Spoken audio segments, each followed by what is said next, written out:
The pine tree said, red rose do not utter like this.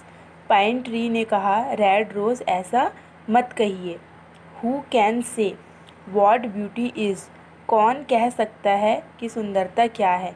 You have thorns as well, आपके पास भी कांटे हैं। The red rose looked angrily at the pine and said, red rose ने गुस्से से pine की ओर देखा और कहा, I thought you had great mindfulness, मैं सोचती थी कि आप बहुत होशियार हैं।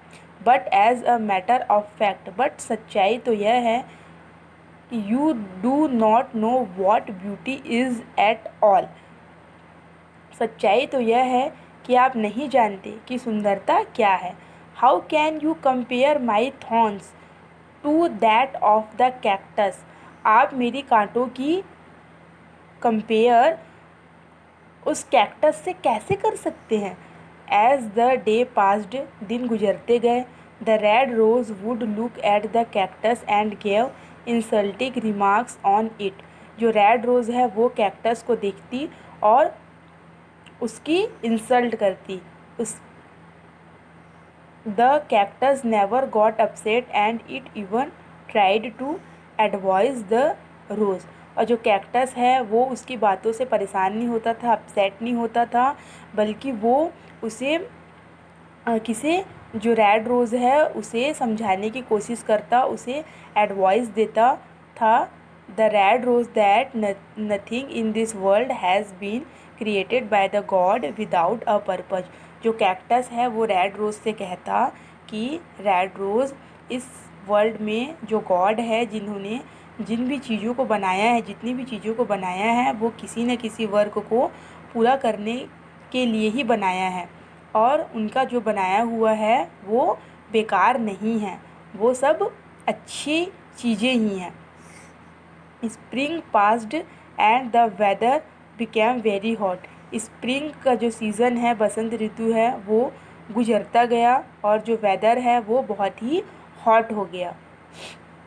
देयर वॉज नो रेनफॉल, और जो रेनफॉल है, बारिश है, वो भी नहीं हो रही थी। In the garden the life became difficult for the plants and the birds as they needed water, और गार्डन में जो प्लांट्स हैं और बर्ड्स हैं उनकी लाइफ बहुत डिफ़िकल्ट हो रही थी विदाउट वाटर की, उन्हें वाटर की क्या पड़ रही थी, वहाँ पर ज़रूरत पड़ रही थी, बट रेनफॉल ना होने की वजह से वहाँ पे वाटर नहीं मिल पा रहा था। वन डे, एक दिन, the red rose saw some sparrows stuck their beaks into the cactus and then flew away refreshingly, एक दिन रेड रोज़ ने देखा कि कुछ स्पैरोज अपनी चोंच को, बिक्स का मतलब होता है डियर किड्स चोंच, अपनी चोंच को जो कैक्टस है उसके अंदर ले गई, अपने चोंच को उन्होंने ऐसे अटकाया और अटकाने के बाद अंदर से कैक्टस के अंदर से निकाला, और निकालने के बाद उन्होंने अपने आप को क्या महसूस किया, रिफ्रेश महसूस करते हुए वो वहाँ से उड़ गई। It shocked the red rose and the red rose asked the pine tree, अब जो रेड रोज़ है वो शॉक्ड हो गई और उन्होंने पाइन ट्री से पूछा, what the sparrows were doing, जो स्पैरोज़ हैं वो क्या कर रही थी। The pine tree sad that, pine tree ने कहा कि the sparrows got water from the cactus, जो स्पैरोज़ हैं वो कैक्टस से वाटर ले रही थी, उन्हें वाटर मिला।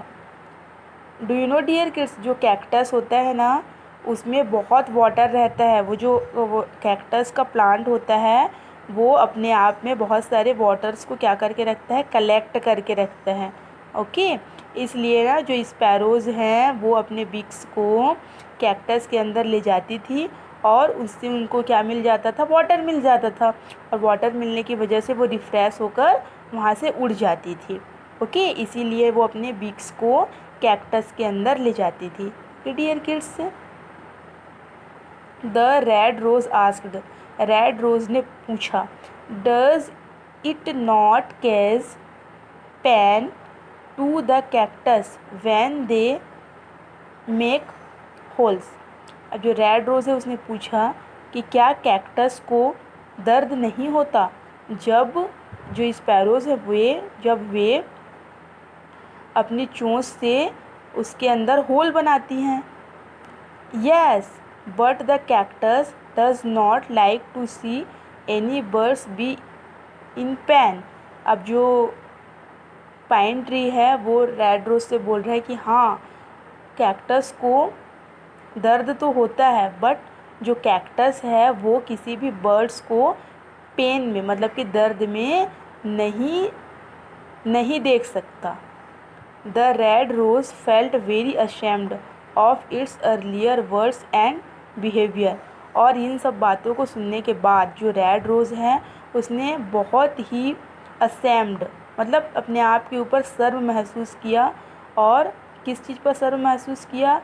अपने अर्लियर वर्ड्स और बिहेवियर पर, जो वो पहले जिस वर्ड का यूज़ करती थी कि जो कैक्टस है उसके पास तो बहुत सारे थॉर्न्स हैं, ये अगली प्लांट है। और उसने जो बिहेवियर किसके साथ किया था? कैक्टस के साथ किया था। वो बहुत ही उसे कुछ भी बातें सुनाती रहती की थी कि आपके पास तो कांटे ही कांटे हैं, आप ब्यूटीफुल नहीं हैं, ऐसा वो बोलती थी। उन सारी चीज़ों के लिए जो रेड रोज़ है उसे बहुत ही अशेम्ड महसूस हुआ। Okay dear kids, the rose learn the lesson. और जो रोज़ है उसने ये लेसन सीखा। वन कैन नॉट जज the quality of any one by its appearance. कोई भी किसी को देखकर उसकी क्वालिटी को जज नहीं कर सकता है। So it does not matter how little a person or thing is, but the all serve some purpose. कोई भी पर्सन या थिंग कितना भी छोटा ही क्यों ना हो, वह किसी न किसी पर्पस को पूरा करता ही है। Got it dear kids? What did you learn this lesson dear kids? आप लोगों ने इस लेसन से क्या सीखा dear kids? Please tell me. We should never become arrogant. हम लोगों को कभी भी घमंडी नहीं बनना चाहिए, क्योंकि जो घमंडी है वो एक बैड क्वालिटी है। घमंडी होना एक बैड क्वालिटी है। आप लोगों ने इस लेसन में देखा ना डियर किड्स, जो रोज़ है उसे अपनी ब्यूटी पर कितना घमंड था, और जो कैक्टस है उसको वो क्या बोलती थी कि आपके बॉडी में तो पूरे कांटे हैं और आप में कोई क्वालिटी नहीं है और आप अगली हैं। बट जो कैक्टस है उसी ने ही लास्ट में जो बर्ड्स हैं उनकी क्या की, हेल्प की। और रोज़ कर पाई क्या? नहीं कर पाई। इन सारी चीज़ों को देख करके उसे क्या महसूस हुआ? अशेम्ड महसूस हुआ। इसीलिए डियर किड्स, इस वर्ल्ड में गॉड ने जिन भी चीज़ों को बनाया है, मतलब जो भी चीज़ें हैं वो किसी न किसी पर्पस को पूरा करती हैं। हम लोग किसी की भी क्वालिटी की जज नहीं कर सकते हैं। ओके, इसलिए हम लोगों को घमंडी नहीं बनना है और किसी की भी क्वालिटी को जज नहीं करना है। Got it dear kids? और इस लेसन के आंसर्स को आप लोगों को बुक में राइट डाउन करने हैं, neat and clean and good hand writing में। और जब भी आप स्कूल आएंगे तब मैम आपकी बुक्स को चेक करेंगी। Okay dear kids, all the best.